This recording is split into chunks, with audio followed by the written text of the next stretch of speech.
Matthews is already going to the All-Star game. Which Leafs should join him? I don't know. That's tough. There's so many guys who have been hot lately. I know. That's why I picked Freddie Gauthier. Those goals don't happen without Per Lindholm. Oh, hi! Victory puppy! I have no idea what I'm doing. This team is ruining my life. Oh yeah! Fato's about to rock!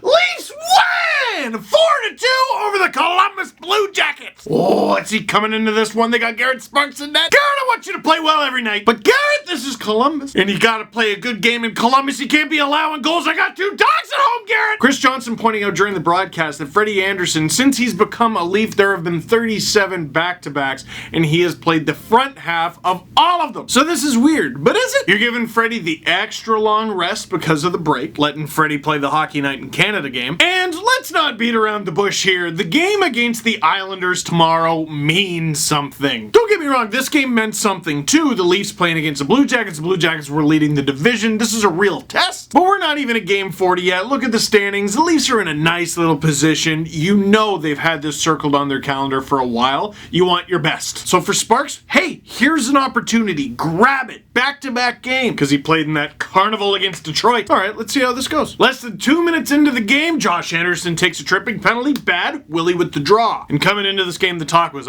we're going to get Trevor Moore some more power play time. And Trevor thought, oh, this is sick. I get to play on the second power play unit. Yeah, they haven't always made it out there lately, Trevor. The puck goes to Marner for the Mitch thing. And the Mitch thing works so well that it was tipped twice. Kadri with the intentional tip off to Veras, who is a Leaf, by the way, and in 1-0 Toronto early. All right, boys, let's get her going. Off to a great start. That's what you need on the road. Oh, come on. You can't be leaving Nick Foligno. You see it? Don't you see? This reminds me of when he was captain of the All-Star game. Remember that? You remember that? Oh, how could I not remember that? I was at that stupid game. Did you know that the All-Star game in Columbus was the record for the most goals in an All-Star game? Remember when they thought John Scott ruined the All-Star game? No, Columbus. Now, you know what? This wasn't a great play for the Leafs. It looked like a bit of a sloppy line change, and they let Foligno get him behind them, so he had a clear shot on Sparks. And it was a good shot. Nah. Look, I've been doing this for long enough that I'm sort of aware of my own biases. I'm usually pretty forgiving to the goalie. There are so many people's fault it could be before you get to the goalie, which is the case in this one, I would say. But, man, you need a save sometimes. You could call it a clear shot for Foligno or a clear look for Sparks. Personally, I want him to stop those. It's not the most fair thing in the world, but it's the NHL. John Tortorella said it himself once upon a time. Sometimes you need a bleep bleep occasional save. Luckily, there's lots of time for redemption. And hey, the Leafs offense tends to kick in when Sparks is in net. John Tavares comes flying in down the wing. He's got Janssen with him.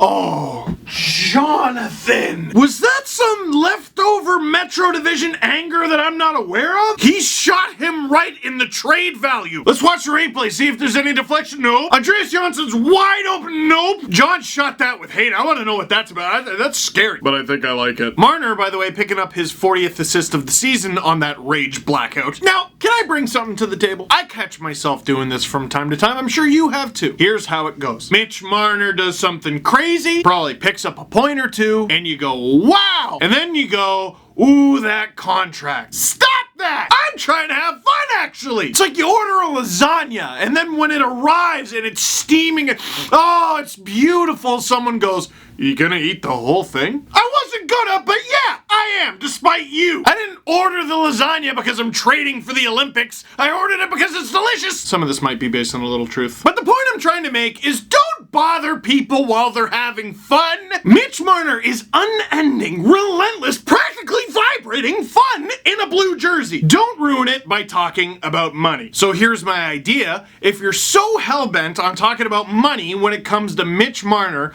I have invented the Marner Jar. Every time you bring up Mitch Marner's contract after he does something fun, you gotta put $1 in it. If every fan in Leafs Nation does this, we'll have enough money to pay the guy's entire contract by Valentine's Day. The Marner Jar. Shut up and have fun or you get the jar. Second period. Patrick Marleau is battling in the corner as he often does.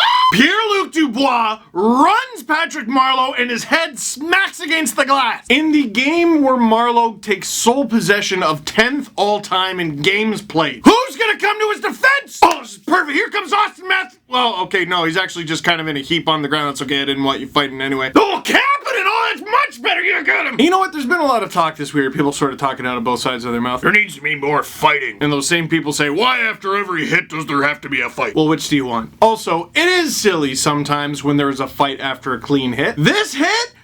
Wasn't penalized, but it had a little stank on it. Thank goodness Marlowe was okay, and it was great to see Kapanen stick up for him. Even greater to see somehow the Leafs come out of that 4-on-4. We rip on refs, and maybe Blue Jackets fans will want to after this one, but that's a good example of refs sort of managing the game. Like, you can't do that, but we sort of understand why you did it, so you both go. That brings it to 4-on-4 play, and Austin Matthews finds himself on the ice at the same time as Mitch Marner, which, generally speaking, if you're the other team, is bad news for you. Matthews coming in, it's a 2-on-1. He's clearly gonna pass, that's what I was gonna say. And Mitch Marner snipes on Sergei Bobrovsky.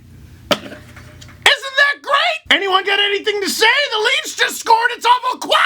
Yeah, it's fun, isn't it? It's fun. Leafs up 3-1. Now, this is so ridiculous because Tavares is already at 2 goals in this game. I'm like, man, that guy can't stop scoring. It was like 7 goals in the last 6 games. 11 points too, wow. And then in the next slide on Sportsnet, you see Marner, 12 points, 7 goals. Does anyone else enjoy Mitch Marner's annual long con of pretending like he doesn't know how to shoot and then shooting a lot? And then getting a bunch of assists along the way too because your feelings are trash? Mitch Marner has been so hot lately.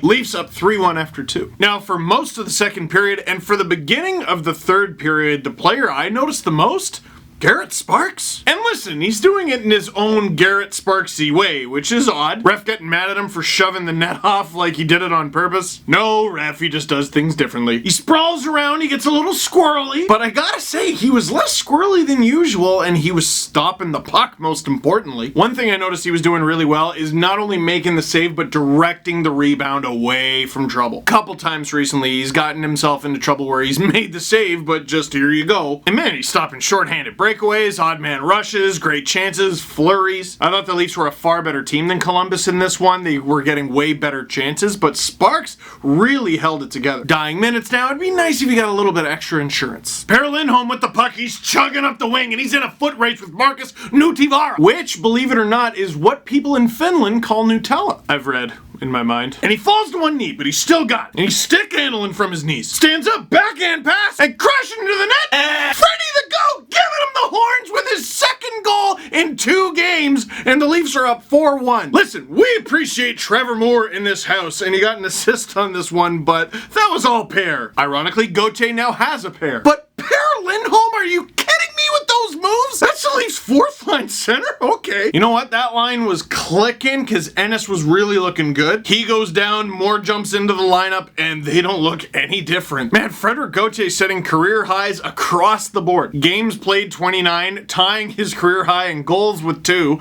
career high in assists with 5, and points with 7. Hasn't been easy for the Leafs' 4th line center to get any points in the Mike Babcock era, and keeping in mind, Gauthier's not even supposed to be the 4th line center. It's supposed to be Lindholm. Such a complete team effort. The Leafs up 4-1 late. They got this one in the bag. I am so happy with their performance.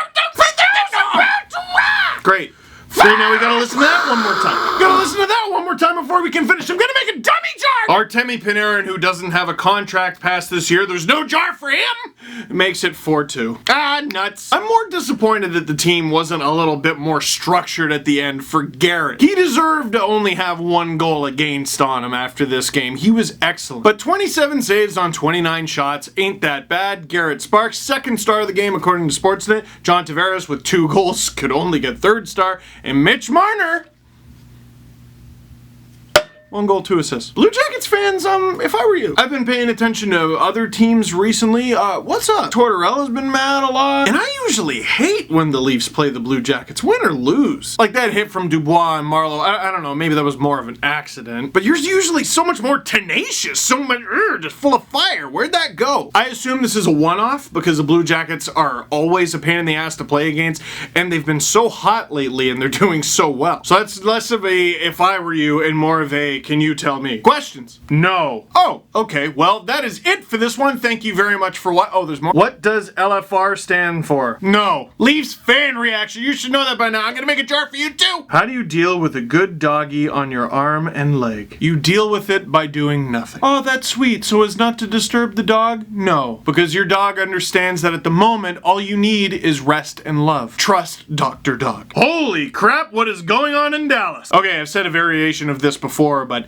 generally speaking, your general manager should talk sparingly and almost without exception. If someone above your general manager, i.e. president and or ownership, says anything publicly, it's bad. It's usually someone got fired or an apology or begging for money so that they can build a new arena or a bad idea. But we're gonna save that for the Panago Pizza Steve Dangle podcast being recorded tomorrow before Hockey Central Saturday, which I'm also doing. Oh my goodness, I'm gonna talk a lot. And by the way, you should watch all the videos that I've done on the Sportsnet channel over the past couple days. Talking! Final question. I'm heading to the game tomorrow, you lucky duck. Just how adorable is the Marner-Martin reunion going to be? I hope it's adorable. Because the Islanders can bang. We can talk about how they've composed their roster and who has the better team on paper, but win or lose, the Islanders can make your night suck. I'm not stoked to play against Matt Martin or Leo Komarov, and I'm never stoked to play against Cal Clutterbuck. Too late in the video to edit that. It's just another regular season game,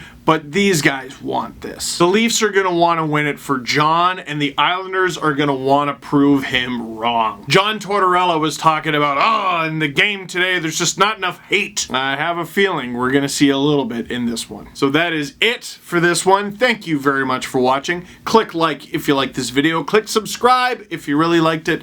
Tell all your friends. Brand new Panago Pizza Steve Dangle podcast being recorded tomorrow. And hey, if you're already planning your New Year's activities, plan a ride home, eh?